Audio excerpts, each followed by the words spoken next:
돈을 내가 빌려줬는데 그 빌려준 사람이 갑자기 개인회생 신청을 하게 됐다, 이런 통지를 받게 되면 굉장히 당황스러우실 수밖에 없어요. 이제 내가 빌려준 돈은 어떻게 되는 거지? 돈은 못 받는 건가? 이런 걱정이 되시겠죠?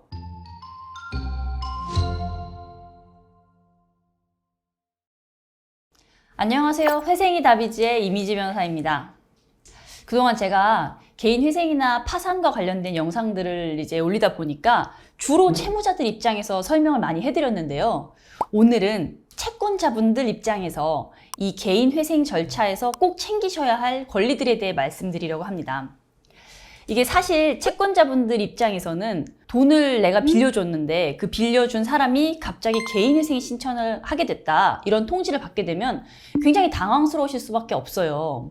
이제 내가 빌려준 돈은 어떻게 되는 거지? 돈은 못 받는 건가? 이런 걱정이 되시겠죠? 오늘은 이런 상황에서 채권자분들이 꼭 알아두셔야 할 3가지 중요한 포인트를 설명해 드리도록 하겠습니다. 첫 번째는 본인의 채권액 신고를 정확하게 하는 거예요. 이게 물론 개인회생 신청을 하게 되면 각 채무자들이 본인의 채권자 목록을 법원에 제출을 하게 되어 있거든요. 그렇지만 채무자가 제출한 이 채권액이 실제 채권액과 다른 경우가 굉장히 많습니다.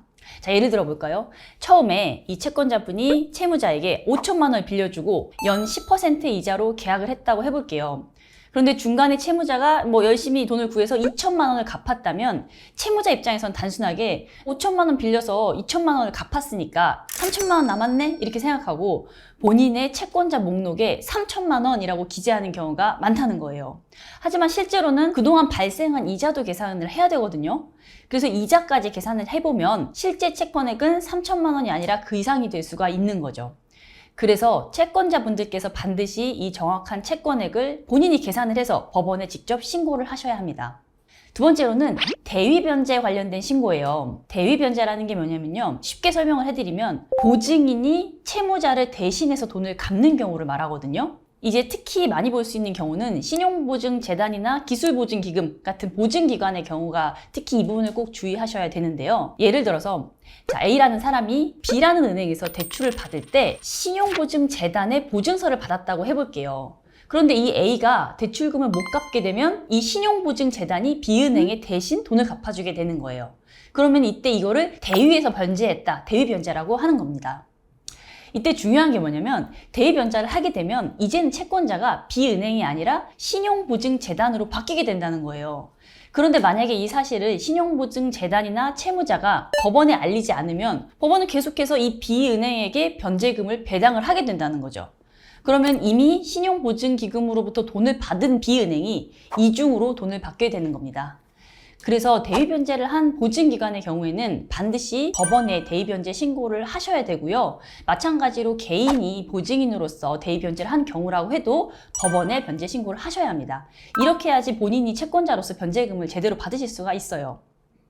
자, 3번째는 채권자 이의신청이라고 하는 제도가 있는데요. 간혹 가다가 아주 소수인데 채무자 중 일부가 이 개인회생 제도를 악용하려는 사례가 있어요. 그래서 예를 들어서는 본인의 소득이 500만 원임에도 불구하고 이를 한 200만 원으로 줄여서 신고하거나 아니면 고가의 차량이나 어떤 재산이 있었는데 이걸 가족 명의로 돌려놓는 방식으로 재산을 은닉해 놓는 경우, 이런 것들이 있을 수 있겠죠. 근데 이런 경우에는 채권자라면 이의신청을 통해서 법원에다가도 이 사실을 알리실 수가 있습니다. 이런 채권자 이의신청 기간은 따로 있는데 이 기간에 증거자료를 첨부해서 이의신청을 하시면 돼요. 근데 다만 여기서 주의할 점이 있어요. 단순히 내가 받아봤더니 채무자가 변제금을 너무 적게 낸다, 이렇게 말씀하시거나 내가 빌려준 돈에 비해서 너무 적은 금액을 받는 거 아닙니까? 이런 식으로 이의신청을 하시면 받아들여지기가 어렵겠죠? 그래서 구체적으로 이 채무자가 어떤 부분에서 거짓말을 했는지, 어떤 재산을 숨겼는지, 이런 것들을 좀 입증할 수 있는 자료들을 함께 넣어서 이의신청을 하셔야 효과가 있다는 점을 꼭 기억해 주시면 좋겠습니다. 그리고 한 가지 더 말씀드리고 싶은 게 있어요. 이 채권자 분들 중에는 개인 회생이라고 한 제도 자체를 부정적으로 보시는 분들이 많이 계신데요. 물론 이해는 합니다. 내가 빌려준 돈을 다 못 받게 되니까요. 그런데 기본적으로, 이제 원칙적으로 개인 회생 제도는 정직하게 열심히 살아왔음에도 불구하고 여러 가지 사정으로 경제적 어려움에 처한 사람들에게 새로운 기회를 주기 위한 제도라는 점을 좀 이해를 해주셨으면 좋겠습니다. 그래서 우리 법원도 개인회생 신청을 받으면 굉장히 엄격하게 심사를 하거든요. 채무자의 소득이나 재산 상태 이런 걸 꼼꼼하게 확인하고 뭐 변제 능력이 있는데도 고의로 채무를 회피하려 하는 건 아닌지 이런 부분들을 철저하게 검토하고 있어요. 그래서 오늘 말씀드린 것처럼 채권자분들도 본인의 권리를 제대로 행사하시되 이 개인회생이라고 하는 제도의 취지도 함께 이해를 해주시면 좋겠습니다.